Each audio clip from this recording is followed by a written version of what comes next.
Our next panel discussion is a very special session on international policy, where we have with us influential government leaders to explore how strategic policies can propel climate endeavors both nationally and globally. Welcoming our panelists onto the dais, Ms. Lise Talbot Barre, Consul General of France in Pondicherry and Chennai, Ms. Sarah Killu, Australian Consul General in Chennai, Mr. Oliver Ballhatchett, British Deputy High Commissioner in Chennai, and Mr. Christopher W. Hodges, US Consulate General in Chennai. The session will be moderated by Professor Ashok Jhunjhunwala, President of IITM Research Park and Incubation Cell. First of all, thanks to all four of you. I don't think that IIT Madras Research Park had such a high-level panel discussion ever. We have four countries: France, Australia, United Kingdom, and United States, and their consulate general in southern India. It's something to be very proud of that they are friends of IIT Madras Research Park, have been working with IIT Madras Research Park, and on this climate change conference, they have decided to come here to talk to us.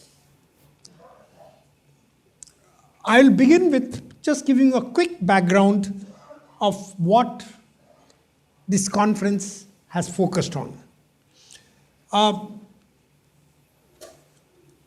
Today, gradually, this earth is dying. This greenhouse gas emission, bit by bit, is hurting us. In fact, it's hurting us so badly that, when we are supposed to have this conference, exactly a month back, the whole place was totally flooded. In fact, I was driving in for the conference, my car got stuck in front of a Sendas, and the water started coming in. I waited for some time, thinking that, and then the water started coming in. I had to just get out before I could still open the door and walk in from the water and reach the main gate. Car was there for 48 hours. It had to be abandoned, finally.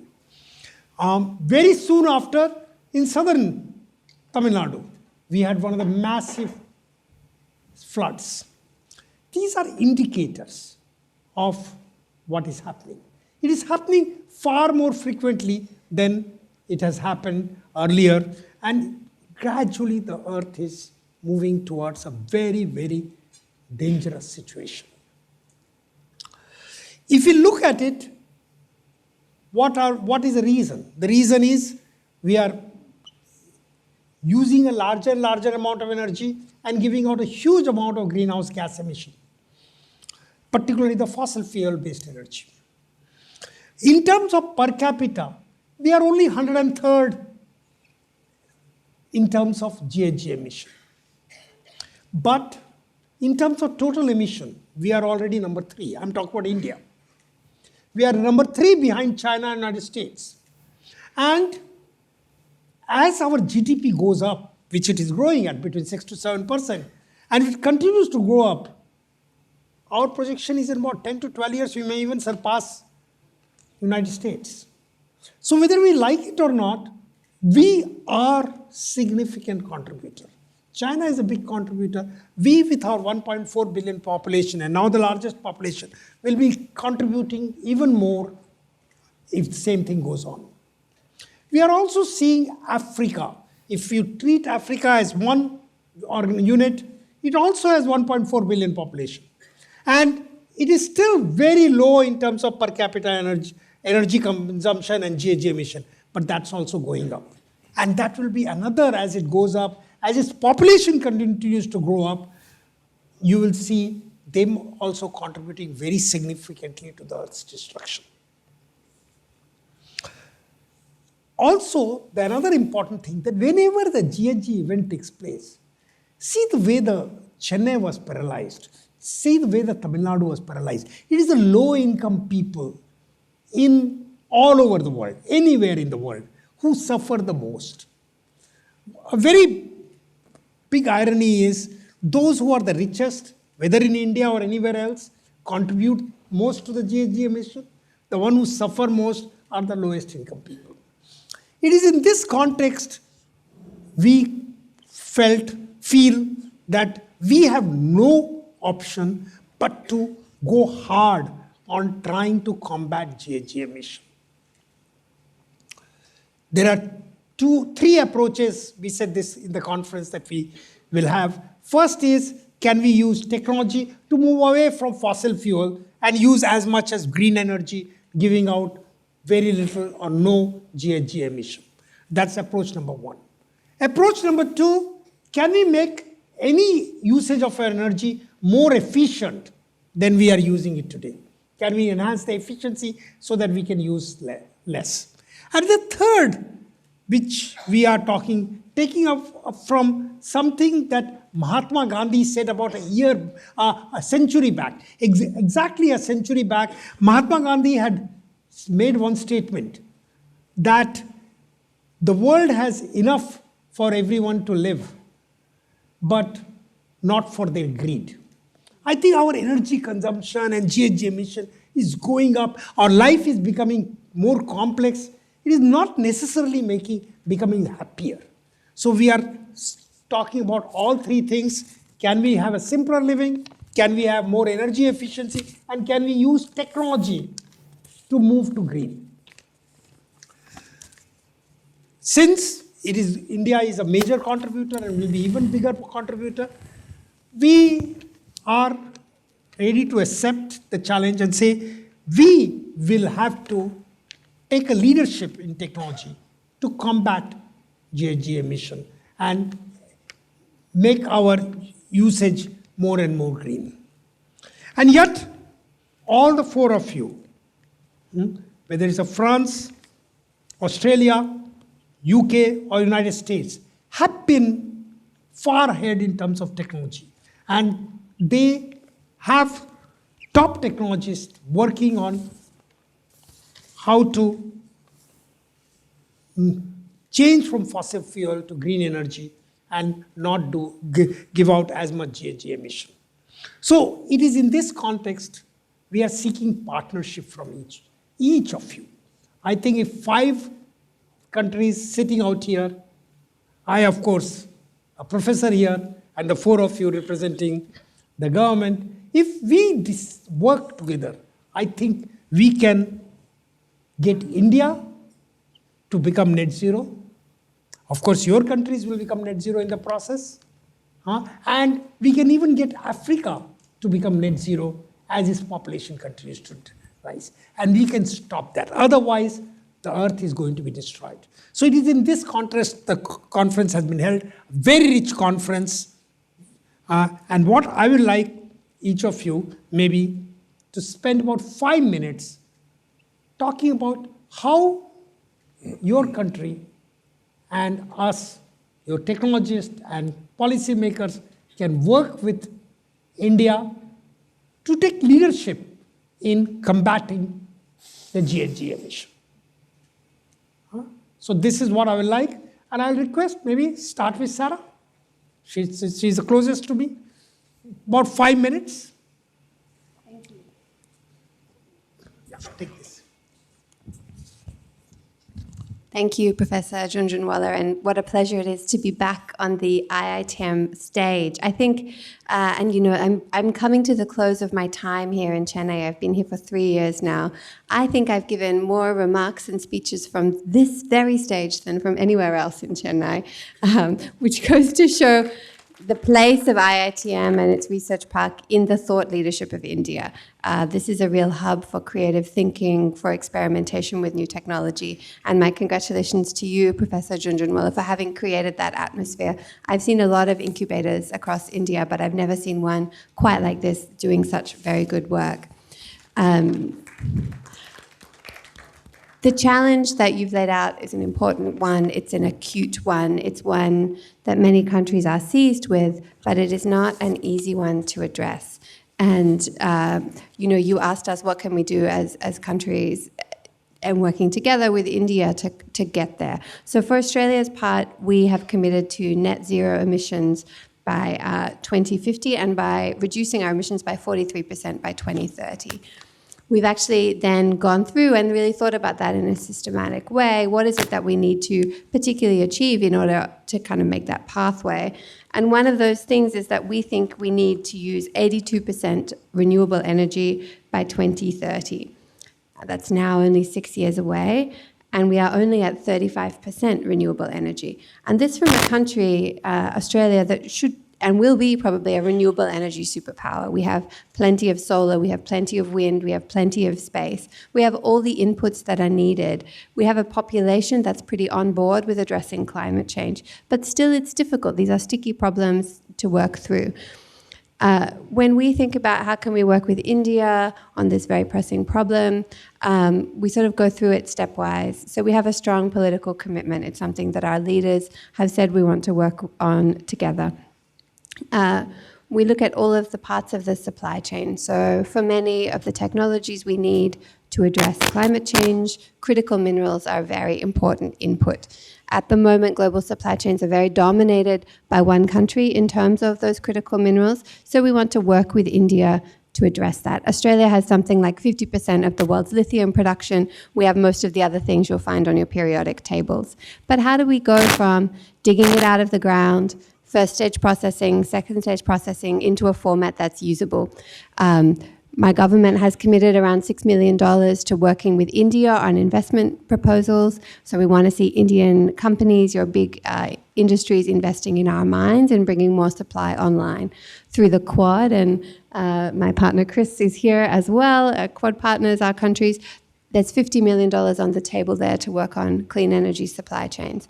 Under our free trade agreement with India, all of the tariffs on critical mineral trade were lowered to zero. So government is doing what it can to either get out of the way or facilitate those conversations, but it will come to industry wanting to take the investment decisions. Then in terms of developing the technologies, so with India, Australia works particularly on solar, on green hydrogen, and sort of in a related way on green steel, because steel is still a major contribution to global pollution. We have partnerships, research partnerships on that. And related to that, we know it's important to bring great minds together. So hubbed here out of IIT Madras with our Deakin University and a consortium of university partners, we've established the Australia-India Centre for Energy, which is a virtual hub for researchers. 3 years in a row now, we've been participating at the IITM Energy Summit, and I was pleased that despite the cyclone showing, I think, some good Australian resilience, we still had the largest international delegation attending, particularly with researchers from the University of Sydney and from Deakin University. So these are some of our best universities. And we hope that by bringing these great minds together, they can work through new solutions, bounce off new ideas, which is good, but then we still need to think about how do we take those new technology ideas and make them commercially applicable. So, and there's a path there as well, from incubation, venture capital, but also making the product cost effective. In Australia, 1 in 4 houses, and it's a number that's still going up, have solar panels on the roofs. So Australian consumers are very committed to generating their own energy. That causes issues for the grid. You know, you need to think about how do you ensure reliable baseload power, which leads us then sometimes to green hydrogen, right? Not as a fuel source, but as a storage mechanism. We also have some of our big firms looking at the economic drivers. So Dr. Andrew Forrest, who runs a company called Fortescue, was here at IITM last month giving a lecture series. His company produces a lot of the global supply of iron ore, and he's committed to making that green iron ore. So looking at every element of his supply chain and saying, well, how can I reduce the fact that at the moment he burns something like 1 million litres of diesel a year? So he has a solar train that takes the iron ore now to the port. Again, he's looking at green hydrogen as a fuel source for the processing of the iron ore, because you need green iron ore to go into green steel to make truly climate neutral cars. So we have to think about these supply chains the whole way through. You know, I started by saying that I'm at the end of my 3-year term, but what do I want to see, right? What comes next in this Australia-India energy partnership, and also with all of the countries here represented on the stage, all of whom I think collectively we're good friends with a shared commitment to addressing these issues. Hopefully, some of you out there are going to invent the next technological leap. You're going to invent solar power that's that much more efficient, that's much more cost effective. We're going to overcome some of these challenges with green hydrogen, which at the moment, we're all talking about a lot, but actually it's a tricky thing to actually make use of. The transportation of it is difficult. As a fuel source, it's a little bit unstable. So how can we keep working on all of those things? There's not just one pathway. We have to actually be tackling the problem from multiple directions all at once. And I hope that if I ever come back to India for another posting, let's say 10 years from now, and I'm lucky enough to be invited back to this stage, it's in order to felicitate some great young scientists who've come up with these solutions we so badly need. Thanks. Thank you. Thank you. And we will certainly miss you once you leave. Next, I will ask Christopher, United States. Thank you very much, Dr. Jhunjhunwala. Thanks to Sarah for her comments. I am relatively new. I have been here only about 6 months. It's easy to count because I think my first day was July 31st. So at the end of every month, I just put another hash mark on the calendar. And my interactions with Sarah have been wonderful, and certainly will miss her as a partner. And it's great to have all of the partners here on the stage to have this important conversation this afternoon, because honestly, what we're facing, and I think Dr. Jhunjhunwala struck an appropriately apocalyptic note. This is an existential crisis. And when you talk about the destruction of the world or the end of the world, certainly the end of the world as we know it. And when we can already see the impact of climate change, not just in events like the cyclone from the beginning of the previous month, but in the way that it's changing our trade, the way we interact with one another, our economies. Certainly, we have no time to get this right, but we have to get it right together nonetheless. I think the deliberations from the COP28 discussion several months ago and the commitment to net zero by 2050 is a really positive step. It's good to see other countries who have signed up for the Net Zero Government Initiative, which pledges to get emissions down to zero by 2050, and to lay out roadmaps publicly available on how that can be done. It was also, I think, good to see in the COP conversation the creation of a fund for compensation for those who have been affected by climate change, damaged by climate change, that have seen the negative impact of climate change. And it illustrates that we're no longer, unfortunately, in the prevention stage. We're in the adaptation stage, and we're in the mitigation stage. The United States has taken a number of measures, and I want to start there before I move to the U.S.-India relationship and the global and regional dimensions of this conversation. But the United States has undertaken a couple of measures unlike anything we've done in our history, including the Bipartisan Infrastructure Law and the Inflation Reduction Act from 2022, which is our largest climate investment ever, and puts us on track to cut our own emissions by 50 to 52%, so let's say 51%, below our 2005 levels by 2030. And it's good to have a partner to work on this here in India. I read with pleasure Minister Raj's commitment yesterday at the opening of this conference to move Tamil Nadu's energy footprint to 75% renewable, which I think is a great step. And it's great to have partners here like First Solar and Sujoy Ghosh, the head of First Solar here, who are, through their own presence and expanding their own footprint, helping to create hope on the renewable front, and to do so through the involvement and advocacy of business. Goldman Sachs estimates that the Inflation Reduction Act will trigger around $4 trillion in decarbonization investment.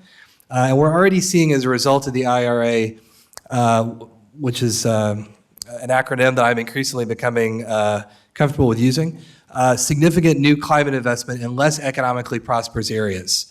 And the presence of business in parts of the U.S. economy where they were not present before in terms of renewables and energy investment.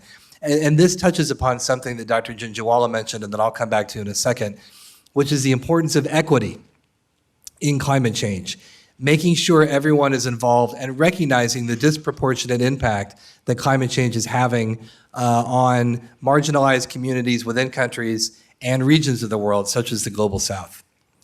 Carrying that theme of equity to the global stage, the U.S. will increase support for developing countries on climate investment to $11 billion by this year, and working with partners move to $100 billion of support for climate financing yearly. As we look at these measures, again, it's also important to talk about adaptation. And so President Biden's emergency plan for adaptation and resilience, or PREPARE, will focus on that resilience piece, triggering and creating new adaptation projects, contributing to climate resilience solutions, and raising capital. It's an incredibly important part of this discussion, public capital and private capital.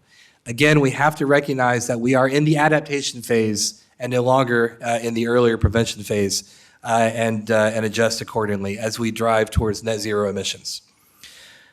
But government is only one part of the equation. And here at the Envision Conference, I know the conversation has instead been about leveraging the power of startup innovation and industry in achieving our net zero goal. But before we or I move to industry, I do want to talk a little bit about what government can and should be doing to support and enable the private sector to find solutions. I think the first thing, and this is fairly obvious, and I know the topic of a good deal of conversation, is to just create an enabling environment. And when you say enabling environment, a lot of that discussion centers around, oh, that must mean investment incentives, that must mean tax breaks, that must mean tax credits. And that is definitely a piece of the Inflation Reduction Act and many similar measures in other countries. But it needs to be more than that. It also needs to be establishing clear standards, a consistent and transparent environment in which existing and new companies can operate comfortably.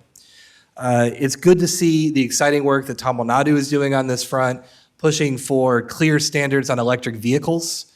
We are trying to do the same in the United States so that we have a clear set of rules of the game that allow existing projects to move forward and attract new investment, because that new investment and that new company knows that they will be treated consistently, transparently, and fairly as they pursue these new technologies. And it's hard to do when you're talking about new technologies, because sometimes you're building the car a little bit as you drive it. But without those standards, without that support, our ultimate potential for progress is going to be limited. I think also when we talk about industry, we have to, and moving away from government a little bit, we have to talk about leveraging research and development and cooperation all up and down kind of that size axis of companies, that y-axis of companies. This is the y-axis. From multinational corporations to SMEs on down to startups. And again, this is something that Dr. Jhunjhunwala and the companies here at the Research Park in cooperation with IIT Madras do very well. But we have to be not just working on manufacturing or assembly, we have to be coming together to do research, coming together to do development, and using the assets and resources of the big companies to help get things to market quicker, or to grow the scope of projects once they do get to market. There needs to be I hate this word, but I'm going to use it, a synergy between companies of all sizes and provenances as we move forward with this effort. If we're going to overcome an existential problem, then it needs to be truly collective, and we need to be applying all of the resources we have together. At the same time, and this is something that involves certainly a government dimension, intellectual property protection is really key. Even in an area like climate change, where we are all coming together and sharing the fruits of our labor and the fruits of our research, from an economic perspective, as anyone working in business knows, and particularly innovation, you need to know that you will retain proprietary control of your product on your own terms. And if those borders become porous, if these things leak out, then the incentive, the business and economic incentive, which remains a part of this conversation, even when we discuss something as existential and threatening as climate, it remains part of the equation. There needs to be clear IPR standards in place at the country level, and these need to be conversant and complementary of efforts in the region and globally. This is incredibly important if new technologies are going to take off. And of course, we have the role, and this is an appropriate setting, the role of higher education and universities in driving research and innovation. Universities offer a blend of expertise, interoperability, and scientific and technical underpinning, which is crucial to really produce big ideas. And of course, as we see, and I've had the privilege to see working with Dr. Jhunjhunwala and others here, The talent is top rate. So this is a way to energize and mobilize the talent that we have.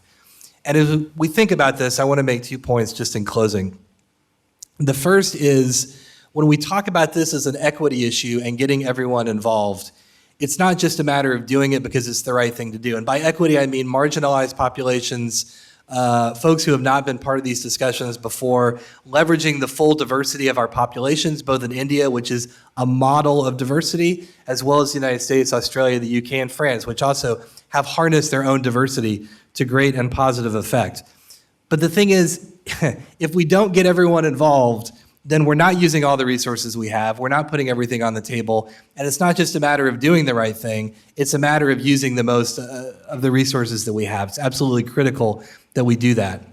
One of the intersections with India that I want to highlight is the ISET initiative, which is the Initiative for Critical and Emerging Technology, launched between President Biden and Prime Minister Modi about 1.5 years ago.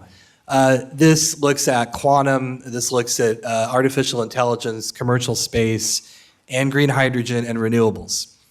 And it's interesting, to answer the question, what does ISET have to do with climate change? Oh, it includes green hydrogen. Yeah, that's true, but that's an incomplete answer.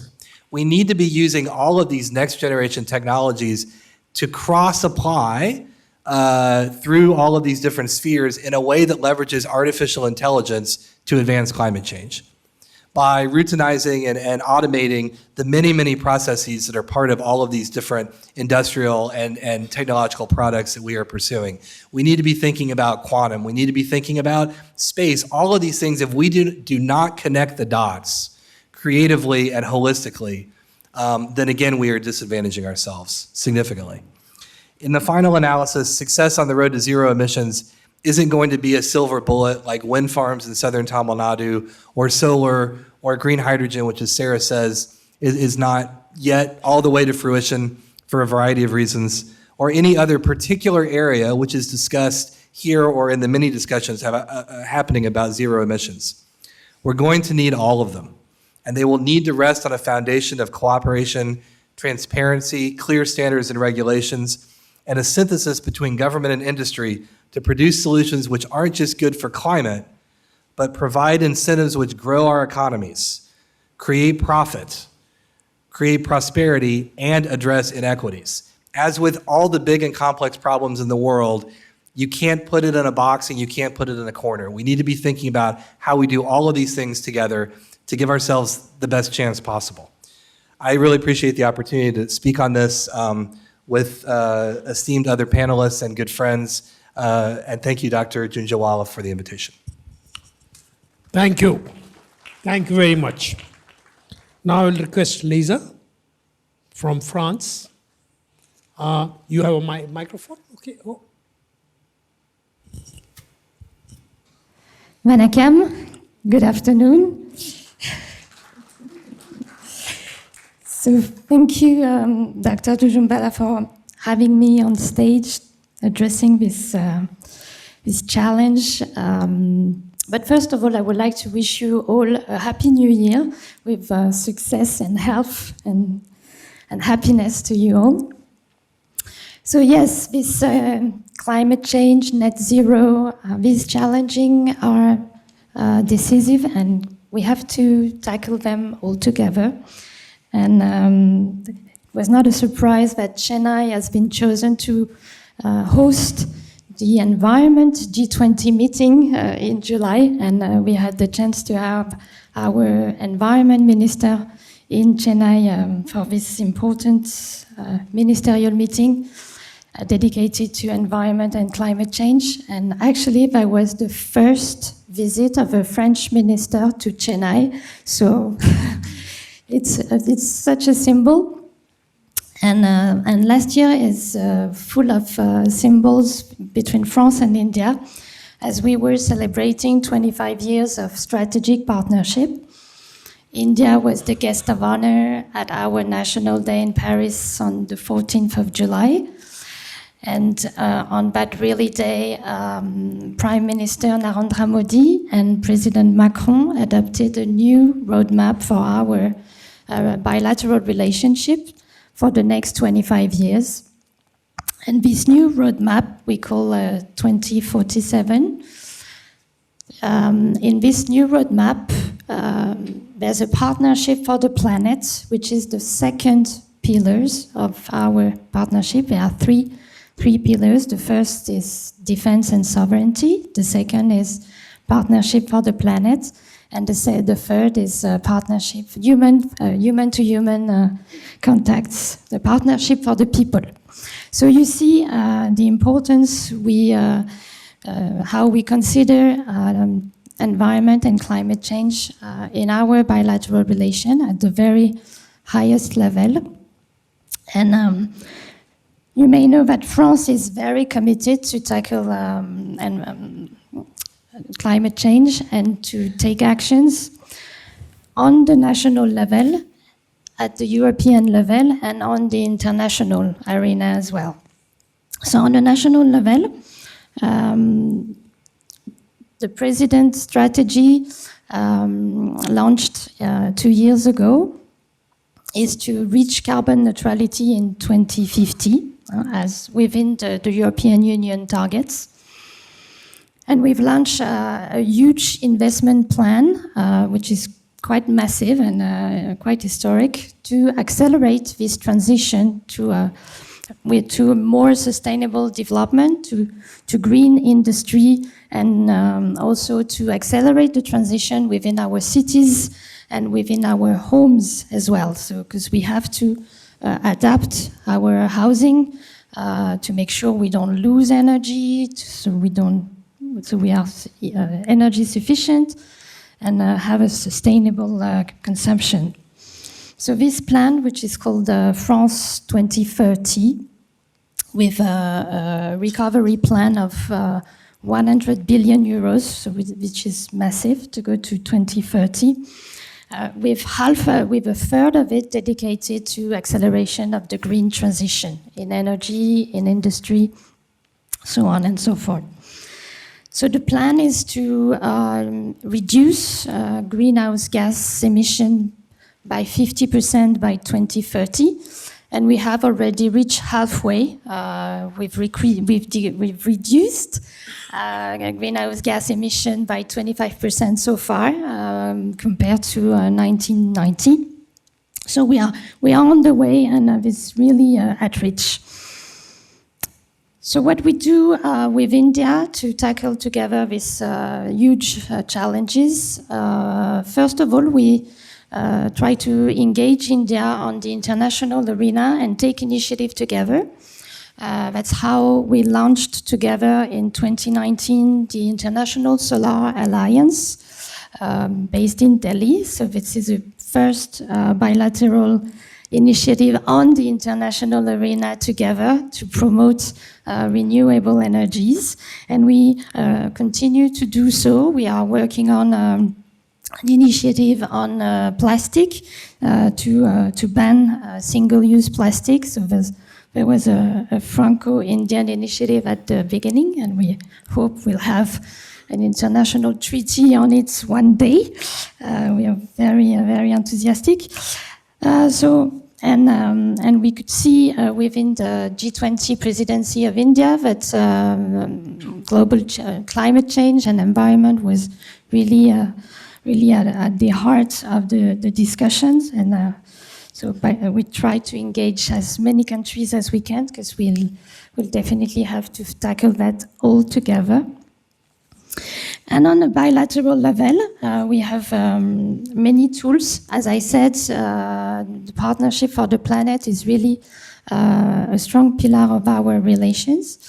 We have a number of roadmaps to work on nuclear energy, green hydrogen, and renewable energy. So these are the tools that we use as diplomats, but it's very bureaucratic. But so we work on it on a day-by-day basis, and the goal is to do things together with India. So we work a lot on green urban transportation.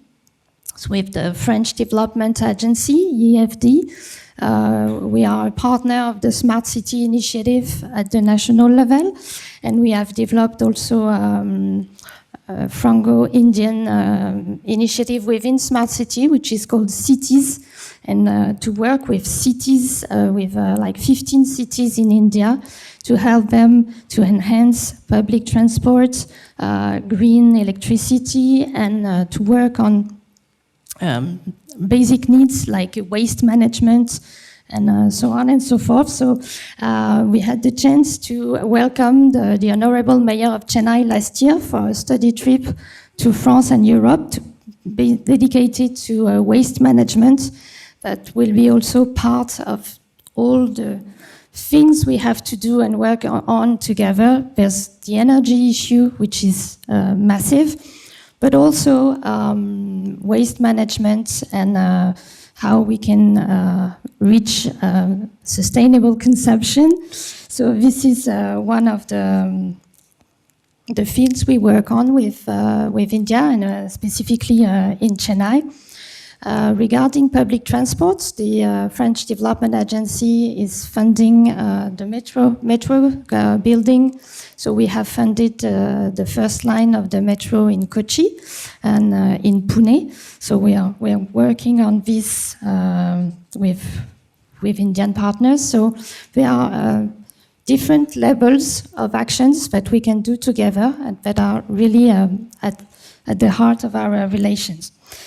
So this is it. Let me see if I forgot something. But basically, it's what I wanted to say. That's the energy level. Of course, we will focus a lot on nuclear energy in our partnership with India. We have a huge discussion on the Jaitapur nuclear power plan, still going on, and we are discussing how we can cooperate also on small modular reactor.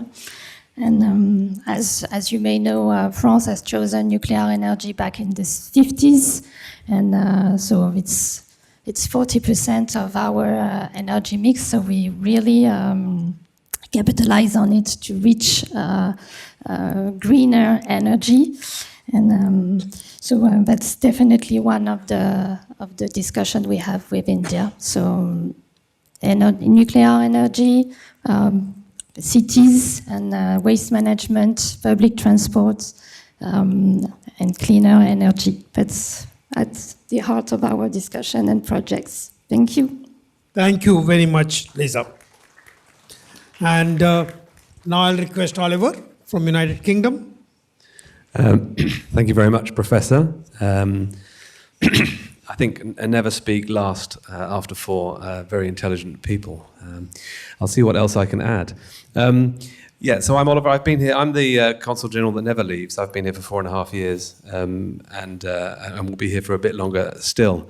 And I don't regret that. It's a fantastic place to be, India, and it's a fantastic state and city to be working in.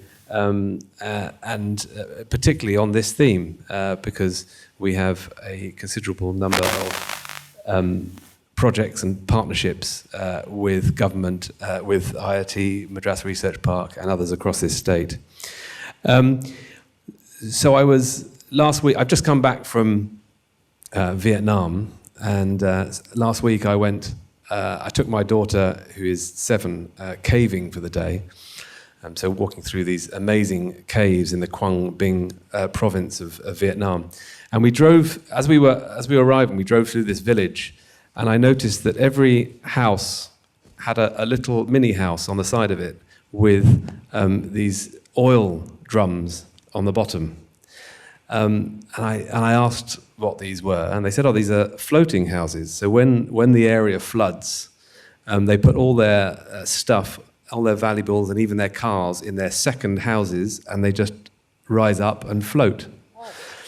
And they said that last year there was a flood that was so high, they put these on with 6-meter sort of cables to hold them in place. But last year it flooded 8 meters, and some of the houses, when some of the houses found themselves 5 kilometers further down the river. Anyway, I thought this was ingenious, and I said, so this is wonderful. This must be some ancient art, living in this area. And they said, no, they've had to learn this in the last 10 years because this area never flooded until 2010. It flooded a bit like in Chennai, but never 6-8 meters. And so it had happened in 2010, and since 2010, it had happened 3 more times. And I was absolutely sort of blown away by this, right? I thought, firstly, I was shocked by, I mean, we're all, I completely believe in climate change, in man-made climate change, and the sort of disastrous impacts that is having on the planet and on people. But to see it in front of your eyes happening so quickly was shocking. I was also impressed by the resilience and the ingenuity of these village people who had learnt this technique. They said they learned it from some people who'd come from South Vietnam, where they used this technique for a bit longer. So the resilience of people to adapt, and I agree with Chris, we're beyond prevention. I mean, if we can limit temperature rise to 1.5 degrees, that would be fantastic, and we are hopefully still on course for that. And if we can reach net zero by 2050, that would be fantastic too. But we are already seeing the effects of climate change, so we're into mitigation and adaptation. But I also am struck by how, even though I am a convert, I believe that this is happening, I've seen it with my own eyes. The first thing I did when I got back from my holiday from Vietnam was book another flight for another holiday. And so I'm not changing, right? And we are, as human beings, we're not changing our behavior. So we need the ingenuity of all of you sitting in this room, working nationally, working across India, working internationally to find the solutions, because dinosaurs like me want to carry on flying around the world and enjoying my holidays. Now, the UK is, so it's talking nationally, and then a bit about what the UK is doing with India. So nationally, the UK was the first major economy to set a net zero target into law by 2050. And we have a 2030 target to reduce emissions by 68%. And that's would be the fastest reduction of emissions since 1990 of any major economy. And in fact, we have decarbonised faster than any other G7 nation between 1990 and 2021, cutting emissions by 48%. So we're committed to this. And I'm not naive. I know we are also historical contributors of greenhouse gases, but we have set in place laws to combat this. And internationally, we are providing finance to the International Climate Fund, 11.6 billion pounds worth of finance the International Climate Fund from 2020. And in fact, at the G20 last year, our Prime Minister committed to providing $2 billion to the Green Climate Fund this year, which is the single biggest funding commitment from the UK. So we are seized of the issue. We are committed to acting both nationally and internationally. And some of this actually, to a certain extent, we appreciate will cost us. One of the things that we do, so I'm the British Deputy High Commissioner here, one of the things that we do is promote trade and investment between the UK and India. And we, as a government, have taken a decision not to support fossil fuel business. So we will support companies, oil and gas companies, in their transition. We will support them in renewable energies, but we wish them well, but we don't support them with our time if they are pursuing oil and gas projects. And we recognize that will cost us. Now, with India, we have, it is a key pillar of our 2030 roadmap between the UK and India. This was a roadmap that was announced between our prime ministers in 2021, and how we work together to reach net zero is if not the key pillar of that roadmap. And there are various things. I've got pages and pages of stuff that we are doing, and a lot of it is in this state. And I said at the beginning, it's fantastic to work in Tamil Nadu because there's so much opportunity, there is so much talent, so much knowledge, and there is a state government which is committed to this. It was delightful when in 2021, one of the first things that the new government did was change the name of one of their departments and include climate change. in the name of that department. And it has been great working with them in a number of ways. But it's not just in Tamil Nadu. We've supported Andhra Pradesh to roll out 2.8 million smart meters. We've worked quite a bit on policy, providing assistance on developing policy. So working with Tamil Nadu on an EV park, working on offshore wind. The UK is a very windy place, and it means that we have I think it's now the second largest installed capacity of offshore wind, because I think China might have overtaken us. But we have a lot of wind, and we utilize it, and of course Tamil Nadu has that too. And I appreciate that it's not the silver bullet by any means, offshore wind, but it is a part of that journey that we have to take. So we've supported India to write the tenders that will soon come out for the first offshore wind projects, and we have supported industry. And we have supported the National Institute of Wind Energy, which is based here in Chennai, and partnered them with our offshore renewable catapult to try to develop the technology for the industry that will utilize this offshore wind. And we have people have talked about green hydrogen. Just as an example, we're working with the government of Tamil Nadu to help incentivize a green hydrogen electrolyzer manufacturing ecosystem. There is a lot that we're doing. We also have a program called Aspire, which is the Accelerating Smart Power and Renewable Energy, and lots of our cooperation on offshore wind comes under that. One other thing that we've done is work with MNRE, the Ministry of New and Renewable Energy, to deliver India's first 1 gigawatt battery energy storage system tender. There's a lot more. I can provide you with information if you're interested in everything that we're doing with India. But I will close, because I think we've all taken longer than the 5 minutes we were given. Now, I talked about the UK's commitment and the fact that we've reduced our emissions by 48% between 1990 and 2021.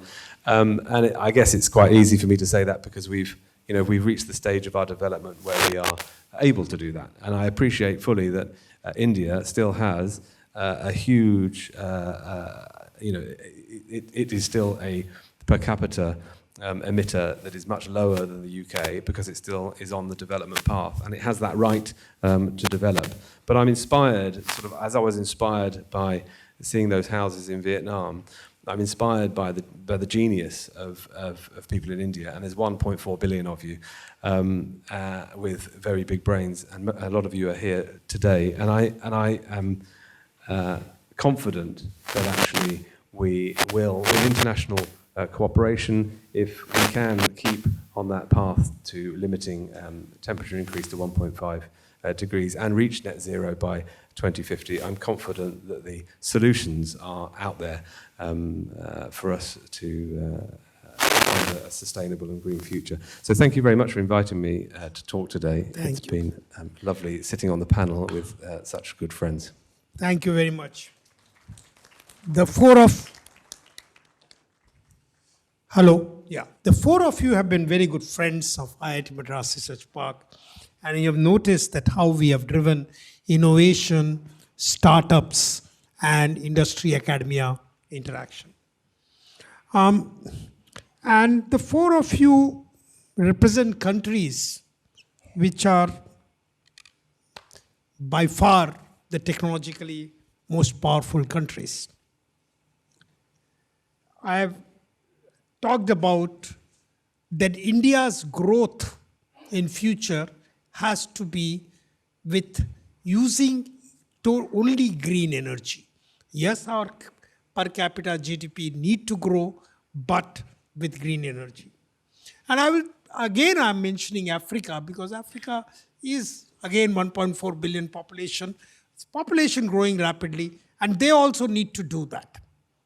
I'm just wondering, because one thing that somehow India has acquired over the last 75 years is immense capability in technology. Even though our per capita income, etc., is very low, it's still technologically we are doing very well, and many of our people are present in your countries, in each of your countries. And therefore we have very strong bonds from that point of view. I'm just wondering whether the 4 countries here and us at IIT Madras Research Park could work together. I don't even know whether multi-country and institution can work together to promote for green energy, for climate change technology, innovation, startups, and industry-academia interaction. Can we create, saying that we will do that in a, if possible, somewhat formal, but even in an informal manner? Can we kind of work together? Can we, for example, think of having a conference where here first and maybe then in other 4 countries, where we focus, of course, all of you countries are already moving towards net zero. That has to happen. India has to move to net zero. Africa has to move to net zero. If we can take this limited aim of moving, the rest of the world will move in the same direction. So I'm just wondering whether something like that is possible. I'm going to meet Sarah next week and I'm going to talk about it. And is that something like that possible even? I don't even know whether even the protocol allows the countries to work with the institutions and multiple countries joining hands together. Problem is not of India or your country, or it is a global problem. Can we, do you have any comments on something? Is that something like that possible? Any one of you can start? No, I don't see why not. And we all have bureaucracies and of course, but I think we all want the same thing. There's a pattern of working together. There's a huge well of talent and potential here at IIT Madras that all of us could benefit from. And maybe it's a way to network in also all of the umbrella organizations that we work with and support for business, all of the universities in our countries, and the diaspora that you mentioned. I think taking these walls down so that we get everyone together working on this problem is the only way we're going to solve it. And this seems like a great first step in that direction. Yes. Well, actually, we are already working together. Like if you look at IIT Madras Research Park, you have innovation centers of big French companies working with you and the students and the Indian scientists. So to work on better products and better industry. And of course, our national agencies, because we are just diplomats, so we are not specialists, but they are already connected with IIT Madras. IIT Madras has an MOU with one of the best French universities, which is Paris-Saclay, which is the French university which is ranked the highest in the Shanghai ranking. So this cooperation is already going on, but ready to speed it up with you. You want to add anything? Oh, well, I didn't really, I wasn't going to say anything particularly. I was just going to say, I mean, if you're asking whether sort of 5 like-minded countries should work together on the biggest crisis we're facing, obviously, yeah. I mean, absolutely. The answer is absolutely yes. I mean, we are, working together between our countries and India, and indeed with IIT Madras Research Park in different ways. I mean, I think and there are programs out there. We have our bureaucracies. We have competition with competition in the sense that there are lots of institutions, there are lots of states, there are lots of countries in the world, and we have to find projects that have a good chance of success. But I'm all for it. So let's get together and think what we can do. Yes. Only to say that I'm in furious agreement with my esteemed colleagues that the more people working together, the more likely we are. And I think where we have most success is where we build on the existing structures. So if we all have universities that have good partnerships already with IIT Madras, let's draw these in. We already have the Energy Summit. There's already the Tamil Nadu Green Hydrogen Cluster. So perhaps we pick some sub-thematics within this great global challenge where we know that we all have expertise to contribute. Thank you. We have very little time left, but start a little bit. So quick round of Any comment, question? Short? Yes. Please introduce yourself. Very short, not more than 30 seconds. Any of the panelists or all of them. Question is to Ms. Sarah Kirlau. Sorry. Hello. Yeah. Thank you. Ma'am, actually, the point is, have you thought about nuclear reactors in a serious way in your roadmap? I ask this because your population is in the coast and you have a very vast interior. And if you can construct your nuclear plants in that vast interior, the risk of social catastrophe because of a nuclear meltdown comes down dramatically. And you are one of the biggest uranium producers. I think we will take several comments, questions, and then answer together. Thank you. Any other person, any comments? Yes. Yes. Thank you. I have one specific question for Mr. Christopher Hodges. I believe America is one of the best places for manufacturing. That's why IRA, I think, is going to accelerate significant production in renewable energy. But what after IRA is a big question, because there are some nodes in solar manufacturing particularly that need to be planned for 10 to 15 years. Some nodes like module production actually can happen with the present IRA policy, but beyond that, what? But this is the question in general. So one cannot have government subsidy forever. So maybe actually there is some other policy support that will keep this manufacturing going. I ask this because if there is actually significant manufacturing in USA, there is going to be significant renewable energy trade between India and USA, because India is naturally going to emerge as one of the ecosystem for renewable energy production. So in my mind, this is actually a very important policy discussion. Yeah, one behind. Yes. Yes. Yeah. I must say that I was very impressed by the knowledge that the panel team, the knowledge of climate change issues. I was not expecting that it would go deep and express your thoughts on that. But my question is as follows. Climate change, we all recognize it's a global issue, and we recognize it's threatening the very existence of our communities. If that is the case, should there not be a free flow of ideas rather than restricting them through intellectual property rights and so on and so forth? Being a global issue, and especially when we all want to cooperate, I think we must encourage, at least for some time, free flow of ideas so that good ideas get adapted easily by wherever it is necessary. I would suggest this to the panel. Thank you. Any other comment, question? Any of the women who want to ask a question? Huh? Someone raised the hand or nobody?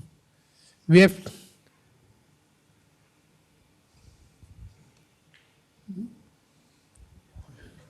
All right. I don't think there is any other question immediately. So maybe we'll just get a final round of just extra comments. Maybe I will speak in the end, and maybe we'll just ask any one of you to comment on any of the things that was said. Yeah. Thank you for all those very good questions, including for the praise for all of us with our deep background of scientific knowledge. I suspect none of us were scientifically trained, and now as modern diplomats, you actually need to know an awful lot about specific critical minerals and green hydrogen electrolyzers. You asked me about Australia's position on nuclear power. You're correct. We have large uranium reserves, which we supply, and we now have required supply agreements also with India. But the Australian people do not prefer nuclear power. And I think Oliver was talking about how do you change the behavior of consumers. It's just a very deep-rooted position within Australia that our people do not want nuclear power. They will accept nuclear only in very specific applications like nuclear medicine.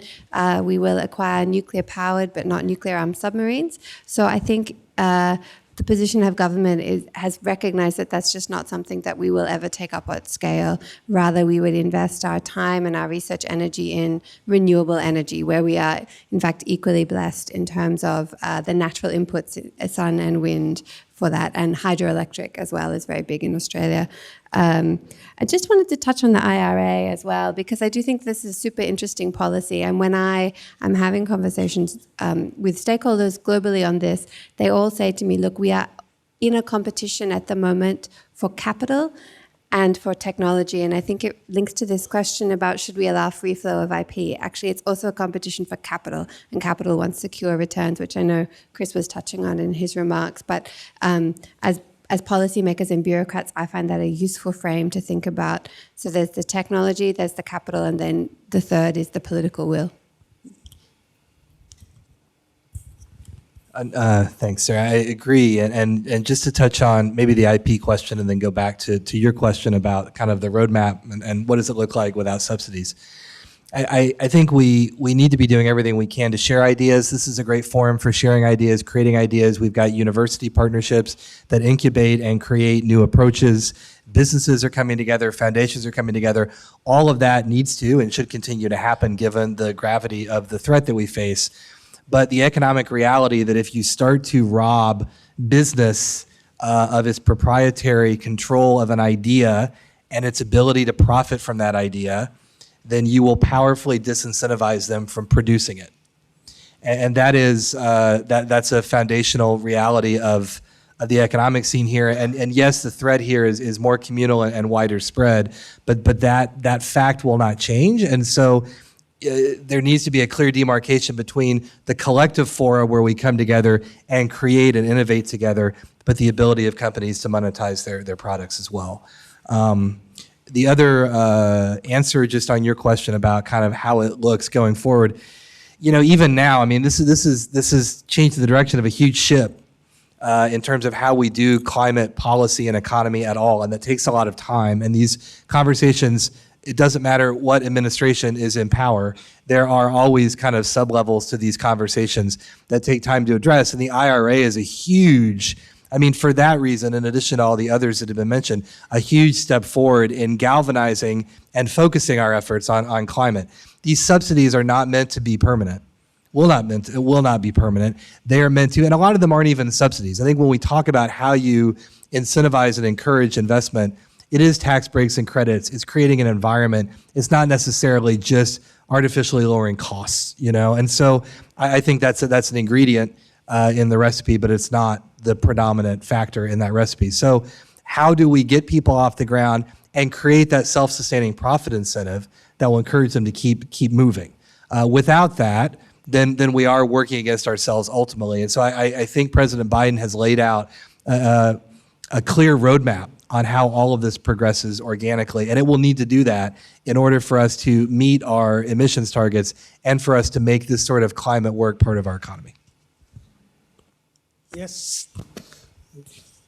Final comments, please. Yeah, final comments. But so thank you very much for having me on stage. Look forward on Sunday the Global Investor Meet, and we'll have a French pavilion and also some of our biggest French companies showcasing electric vehicles and new technology. Also try to work towards this greener, sustainable industry. And I have to say that here in Tamil Nadu, what industries are developing, the way their facilities, the way it's very different than in France. And I was really surprised when I visited Saint-Gobain or Michelin or Renault factories.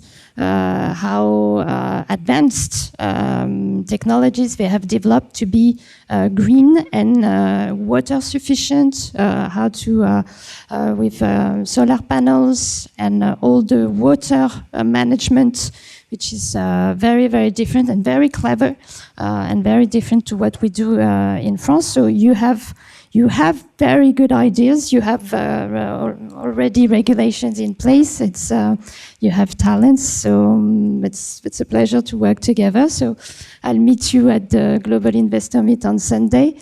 And as the French-Indian momentum is going on, we are very honored to be part of your Republic Day, as our president will be among the guests of Prime Minister Narendra Modi and the President of India. So the momentum is going on. Thank you.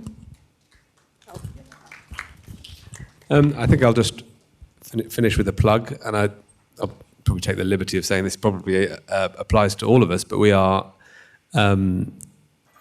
here to facilitate connections. The UK has a big network in India of 850 colleagues and 10 offices, and we work on policy, industry, promoting trade and investment, research. So if you have, if there is if you want to develop a joint venture to take forward some technology that you've seen in the UK, we can support that. If if you want an introduction to, a university to take up some research, we can support that. So, we won't be able to do everything you ask, but we will try. And so the plug is, do come to us, and we will also be at the Global Investment Meet. We will all be there at the Global Investors Meet on Sunday. So if any of you are there, that's a good time to approach us and exchange ideas. But thank you very much, Professor, for inviting me onto this panel. Thank you very much. I want to point out that India's strength shown in last 20, 25 years is very clearly to innovate, to make things far more affordable. We did the innovation to make things affordable for ourselves. But in the process, we actually are able to bring down cost. And I think this is our strength. One of the examples, there are many examples that I can talk about. But for example, what has happened with UPI in India, the kind of payment that we are able to make, the payment systems that we have developed with UPI at practically negligible cost, and make it possible for everyone in the country today to send money, even to give 10 rupees to someone, we use UPI. I remember this was a dream. We dreamt of this in 2006 when I was sitting in State Bank of India board. The board members talked about it, and we talked about, can mobile phones be used to make 10 rupees payment? And that it should be economically viable. We have never ever compromised with IPRs. We value IPR. We can go to individuals and sort of say, well, we would like to utilize, let's see whether you can even reduce fees. All that is fine. But we have done innovation to drive down the cost. I don't know how much you are aware of. If not, sometime I'll tell you. One of the latest things that we have done is on 5G. We have become now one of the countries where the complete 5G infrastructure technology that is there. There are not too many companies in the world which actually have it. And India is one of the country which has been developed. The leadership came from IIT Madras Research Park here. And today, Tejas and BSNL is actually deploying it widely, and we are going to take the technology to the world. So India is capable of making things affordable. And that's our innovation, and that's the drive of our innovation. And that is, for example, even to make an electric two-wheeler at 50,000 rupees. Where else in the world can one do that? Or even a car. Today we are looking at a car which are 500,000, 600,000 rupees, electric car. So what I'm saying is that India is a place without compromising anybody's IPR. We are able to bring down the cost. And that is our strength. You have a long history of innovating and taking the technology leadership. And I if 5 of us can work together, I think we can make a huge difference in the climate change scenario. And thank you for coming. Thank you for all of you with your kind words and even saying that, yes, this kind of partnership, which the initiative is coming from an institute, from a research park, and you are saying, why not? Something like this is possible. Sure, we like to work with Paris Saclay. We will like to work with other lead universities. We like to work with all innovators.